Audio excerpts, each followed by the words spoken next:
Here we have a problem on derivative. That is, we have to find the derivative of this function with respect to x. That is, we have to find dy over dx. Okay, in the given function, so we have a fraction on the right side. So, but we don't find variable in numerator. We just find a constant 1 in numerator.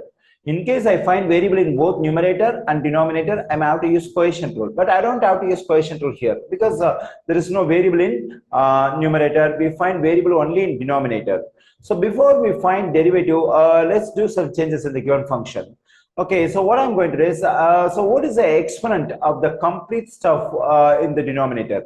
I mean, for this expression x to the fourth power positive 3x, what is the exponent? Actually, there is no exponent for this one, so we can assume there is the exponent 1. So because whenever there is no exponent for a term, so we can assume there is the exponent 1. Okay, now if I move this complete stuff to numerator, it will be multiplied by this 1. Whenever we multiply some stuff by 1, we'll be getting the same. But when I move this stuff to numerator, so I have to change the sign of the exponent. Already the positive 1, we have positive 1 as exponent for x to the fourth power positive 3x. When I move this stuff to numerator, it will be multiplied by 1. And also the sign of this exponent 1 will be changed to negative 1. So then we'll be getting x to the fourth power positive 3x to the negative first power. Okay, now we can find the derivative of this stuff using the power law of derivative. So what is it? Okay, now let's find the derivative on both sides with respect to x.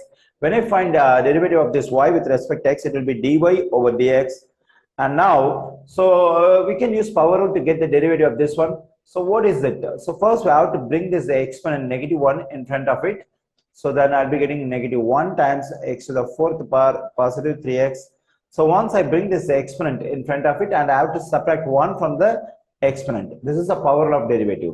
Okay, so far I have completed derivative only for this exponent negative 1. So by chain rule, I have to do further derivative for this base x to the fourth power positive 3x.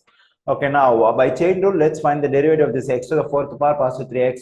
Okay, so I can use the power rule again to get the derivative of this x to the fourth power. So for that, I have to bring this exponent 4 in front of the variable and subtract 1 from the exponent 4, then it will become 4x cubed. Positive. Okay, here 3 times x. Here the variable x is multiplied by 3. When I find derivative, a constant multiplied by the variable to be kept as it is. And when I find the derivative of this variable x with respect to x, it will just become 1. Okay, now let's do simplification. Dy over dx equals to negative 1 times anything will be the same. So, and x to the fourth power positive 3x. And when I simplify this one, negative 1, it will become negative 2 times 4x cubed positive 3 times 1 is 3. Okay, so the next step, dy over dx equals to, here the exponent is negative. Usually when we give an answer in a mathematics, we don't give with a negative exponent, so we can make it as positive. So to make this negative exponent as positive, simply we move this stuff to denominator. When I move this stuff to denominator, automatically this negative exponent, I mean negative 2 will become positive, and in numerator we'll have 4x cubed positive 3. So already there is a negative sign over here, negative of 4x cubed positive 3 over. So this term is moved to denominator, then we'll be getting x to the fourth power positive 3x whole to the second power. So this is the derivative of the given function with respect to x.